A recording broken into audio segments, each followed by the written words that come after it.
Hello friends, வணக்கம். Welcome back to my channel. என்னோட சேனலை சப்ஸ்கிரைப் பண்ணி சப்போர்ட் பண்ண சப்ஸ்கிரைபர்ஸ் எல்லாருக்கும் ரொம்ப பெரிய தேங்க்ஸுங்க. நாங்கள் இருக்கிறது ஈஸ்ட் ஆஃப்ரிக்கா, உகாண்டா.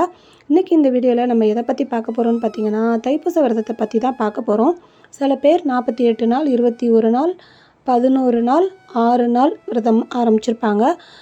சில பேர் ஒரே ஒரு நாள் விரதம் இருக்கிறது எப்படின்னு நிறைய பேர் கமெண்ட் பாக்ஸில் கேட்டிருக்கீங்க. நீங்கள் தைப்பூசத்தன்னைக்கு நீங்கள் இந்த விரதத்தை இருங்க, ரொம்ப விசேஷங்க. தை மாதத்தில் வரக்கூடிய பூச நட்சத்திரமும் பௌர்ணமி திதியும் இணைந்து வரனால தான் நம்ம தைப்பூசம்னு கொண்டாடுறோம். தைப்பூசம் அன்னைக்கு எப்படி வழிபாடு செய்யணுங்கிறத பற்றி தான் பார்க்க போகிறோம். தைப்பூசம் February 11 செவ்வாய்க்கிழமை அன்னைக்கு வருதுங்க. நாளே வீட்டை சுத்தம் பண்ணிடுங்க. வீட்டில் உள்ள சாமி ஃபோட்டோலாம் சுத்தம் பண்ணி மஞ்சள் குங்குமம் வச்சுடுங்க. தைப்பூசம் அன்னைக்கு காலையில், அதாவது செவ்வாய்க்கிழமை அன்னைக்கு காலையில் கோயிலுக்கு போயிட்டு வந்ததுக்கப்புறம் வீட்டில் இருக்க முருகர் ஃபோட்டோவை அலங்காரம் செஞ்சுட்டு ஒரு பக்கத்தில் ஒரு விளக்கு ஒன்று ஏற்றிக்கோங்க. பால் இருந்தால் பால் வச்சுக்கோங்க. நெய்வேத்தியமாக ஒரு டம்ளர் தண்ணி வச்சு அதில் பச்சை கற்பூரம் போட்டு பக்கத்துலேயே வச்சுருங்க. உங்களோட வேண்டுதல் என்னவோ அதை முருகரோட காலடியில் வச்சுருங்க. முருகரை வணங்குறதுக்கு முன்னாடி விநாயகரையும் உங்களோட குலதெய்வம் அவங்களையும் வழிபாடு செஞ்சுட்டு அதுக்கப்புறம் முருகரை வழிபட ஆரம்பிங்க. உங்களுக்கு தெரிஞ்ச ஸ்லோகங்களை சொல்லலாம். அப்படி இல்லைன்னா ஓம் சரவண பவன் 108 தடவை சொல்லுங்கள். இதை விட சிறந்த மந்திரம் வேறு எதுவுமே கிடையாது. அப்படி இல்லைன்னா கந்த சஷ்டி கவசம் பாராயணம் பண்ணுங்கள். வேல்மரல் தெரிஞ்சால் வேல்மரல் கூட பாராயணம் பண்ணலாம்.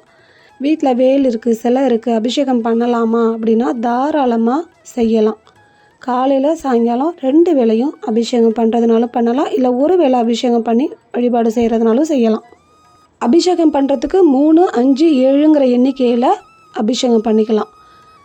ரொம்ப முக்கியமான பொருள்னு பார்த்திங்கன்னா விபூதி, சந்தனம், தேன், பால், தயிர், பன்னீர், அரிசி மாவு, இப்படி உங்களுக்கு எது கையில் இருக்குதோ அதை வச்சு நீங்கள் அபிஷேகம் பண்ணிக்கலாம்.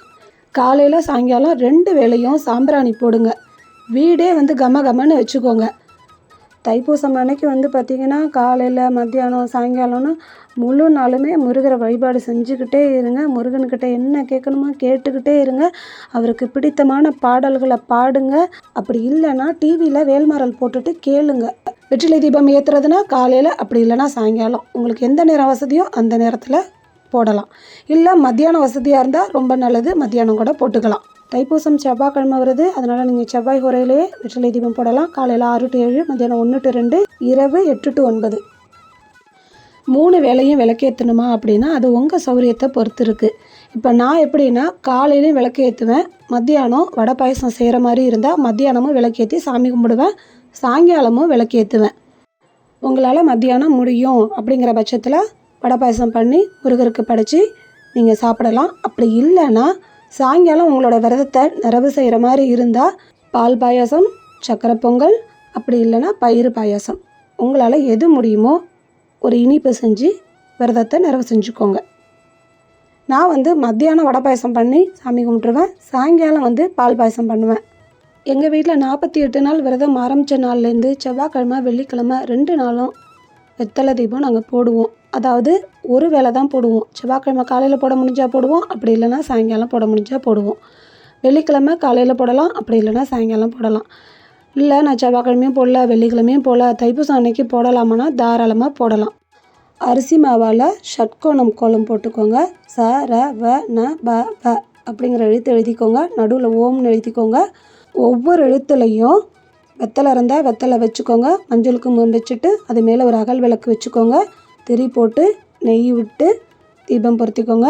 அப்படி 6 அகல் விளக்கு இல்லைன்னா பரவாயில்ல, 6 வெத்தலையை ஒரு தட்டில் வச்சு மஞ்சள் குங்குமம் வச்சுக்கோங்க. அந்த வெத்தலையோட காம்பை கிள்ளிக்கோங்க.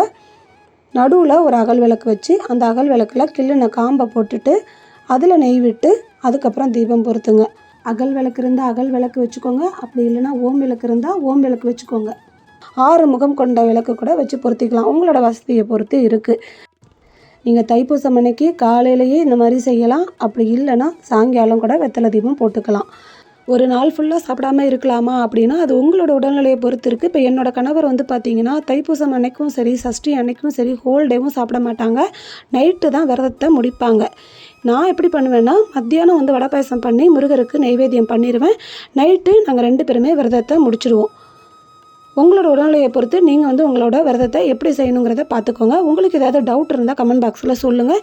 எங்கள் வீட்டில் நடந்த பூஜைகள் எல்லாத்தையுமே நான் டிஸ்கிரிப்ஷனில் கொடுத்துருக்கேன், நீங்கள் போய் பாருங்கள். தைப்பூசம் அன்னைக்கு காலையில், மத்தியானம், சாயங்காலம் 3 வேளையும் விளக்கேற்றி முருகருக்கு நெய்வேத்தியம் கண்டிப்பாக வைங்க. தேனும் தினைமாவும் இருந்தால் ரொம்ப ரொம்ப விசேஷம். சக்கரை பொங்கல், பயிறு பாயாசம், பால் பாயாசம் அப்படி எதுவுமே இல்லைன்னா ஒரே ஒரு கிண்ணத்தில் தேன் வச்சு நைவேத்தியம் பண்ணலாம். இல்லைன்னா ஒரு டம்ளர் பால், அதில் கொஞ்சம் நாட்டு சக்கரை சேர்த்துட்டு படைச்சிருங்க. அப்படி எதுவுமே இல்லைன்னா கொஞ்சோண்டு கல்கண்டு வச்சுக்கோங்க. பேரிச்சம்பழம் இருந்தால் பேரிச்சம்பழம், இல்லை ட்ரை ஃப்ரூட்ஸ் இருந்தால் அதை கூட வச்சு படைச்சிக்கலாம். தைப்பூசம் அன்னைக்கு முருகப்பெருமான வழிபாடு செய்கிறதுனால நம்முடைய வேண்டுதல் கண்டிப்பாக நிறைவேறும். ஸோ எல்லா நாட்களையும் தவற விட்டவங்க தைப்பூசம் அன்னைக்கு இந்த ஒரு நாளை தவறவே விடாதீங்க. ரொம்ப ரொம்ப உகந்த நாளாக வந்திருக்கு. அதுவும் செவ்வாய்க்கிழமை அன்னைக்கு தைப்பூசம் வந்திருக்கு. 2 வேளை சாப்பிட்டுட்டு 1 வேளை சாப்பிடாமல் இருக்கலாம். 1 வேளை சாப்பிட்டுட்டு 2 வேளை சாப்பிடாம கூட இருக்கலாம். அது உங்களோட உடல்நிலையை பொறுத்து நீங்கள் விரதத்தை மேற்கொள்ளுங்க. தைப்பூசம் அன்னைக்கு விரதம் இருந்தால் நிறைய பலன்கள் நமக்கு கிடைக்குங்க. குடும்பத்தில் ஒற்றுமை கிடைக்கும், கணவன் மனைவிக்கிடையே பாசம் அதிகரிக்கும்.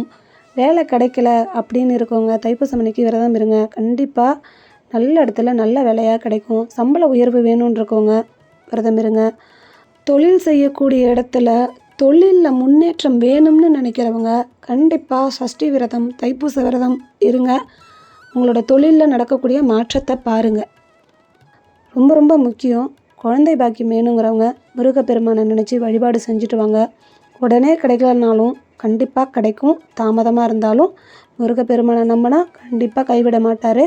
என்னோடய லைஃப்பில் நிறைய மிராக்கிள்ஸ் பண்ணியிருக்காரு. அதுக்கப்புறம் தான் நான் முருகப்பெருமானை வழிபாடு பண்ண ஆரம்பித்தேன். கண்டிப்பாக இந்த வீடியோ வந்து உங்களுக்கு பயனுள்ளதாக இருக்கும்னு தான் நம்புகிறேன். ஏதாவது சந்தேகம்னா கண்டிப்பாக கமெண்ட் பாக்ஸில் சொல்லுங்கள். என்னோடய வீடியோ பிடிச்சிருந்தா உங்கள் ஃப்ரெண்ட்ஸ் அண்ட் ஃபேமிலிக்கு மறக்காமல் ஷேர் பண்ணுங்கள். சேனலை சப்ஸ்கிரைப் பண்ணிக்கோங்க. நெக்ஸ்ட்டு ஒரு சூப்பரான ஒரு வீடியோவில் பார்க்கலாம் ஃப்ரெண்ட்ஸ். பாய்.